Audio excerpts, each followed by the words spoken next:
রাঙ্গাইপুর হরিশ্চন্দ্র 1 নম্বর ব্লকে 6 জনকে তারা গ্রেপ্তার করেছে এবং নিয়ে গিয়ে টর্চার করছে থানার ভিতরে। এখানকার বিজেপি যারা আছে তারা কোনো ধরনের প্রতিবাদ করছে না, আর ইচ্ছাকৃতভাবে বাংলাদেশকে হেনস্থা করা হচ্ছে পশ্চিমবঙ্গের ক্ষমতা দখলের জন্য, যাতে আমরা আতঙ্কিত হয়ে যাই।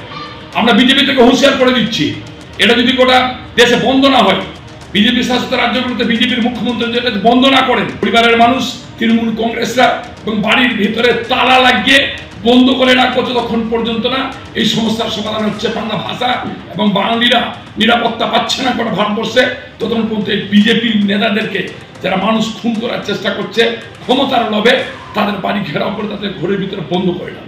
এর জন্য নেগেটিভ প্রচারের কোনো দরকার নাই, বাংলায় কথা বলছে এটারও প্রচারের দরকার নাই। কারণ সবার কাছে যদি সব নিখুঁত থাকে, তারা যদি ভারতীয় হয় তাহলে তারা নিজের জায়গায় ফিরে আসবে। আর যদি ভারতীয় না হওয়ার জন্য কোনো প্রমাণ না থাকে, অবৈধ কাজের সঙ্গে যুক্ত থাকে, তাহলে তাদের ডিটেনশন ক্যাম্পেই থাকতে হবে। পরবর্তীতে সরকার চিন্তা করবে কোন দেশ থেকে এসছে, কোথায় পাঠাতে হবে। সেই জন্য এইটা নিয়ে তৃণমূলের কোনো রাজনীতি করার মানে নাই, দরকারও নাই। কেন যত করবে তত তাদের বদনাম হবে। কারণ ভারতীয় জনতা পার্টি শাসিত রাজ্যে তাদের লোক যাচ্ছে কেন, এটাই তো মানুষের প্রশ্ন। তার মানে এখানে কাজ নাই, সেই জন্য তাদেরকে যেতে বাধ্য করছে। সেই জন্য নন ইস্যুকে ইস্যু করার কোনো দরকার বিজেপি মনে করছে না। ছেলে পিলে গেছে বিদেশে খাটতে গিয়ে এবার কাম করে আসছিল, রুমে এসে বসেছে, এর মধ্যে এসে বাংলা কথা বলছিল না কি বলছিল জানি না। এবার বাচ্চাটাকে ধরে নিয়ে যে ক্যাম্পে থিয়েছে, ক্যাম্পে ওখানে রাত্রে নিয়ে গেছে, কোথায় নিয়ে গেছে বলতে পারবো না, থানা নিয়ে গেছে কি কোথায় নিয়ে গেছে বলতে পারবো না। এবার ছেলে পিলেকে খাইতে দেয় না, কিছু দেয় না, অশান্তিতে রেখেছে, কোনো পানি নাই, খাদ্য নাই, কিছু নাই। ছেলেপিলে কীভাবে বাঁচবে? আমাদের ছেলেপিলে না খাটবে তো আমরা খাবো কি? আমার স্বামী নাই, আমার জমি জায়গা নাই, আমার কিছু নাই, আমরা কি করে খাবো? ছেলেপিলে যদি নাই খাটবে তো আমরা কি করে খাবো? মন্ত্রীকে জানা গেছে, প্রধানকে জানা গেছে, এবার প্রধানমন্ত্রী কি করছে না করছে আমরা তো সেটা আর বলতে পারছি না।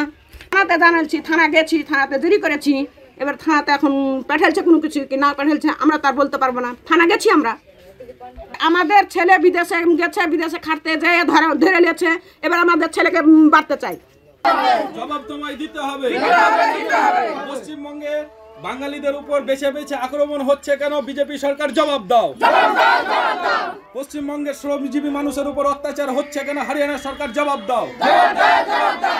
পশ্চিমবঙ্গের শ্রমিকদের উপর বর্বর অত্যাচার হচ্ছে কেন? জবাব দাও।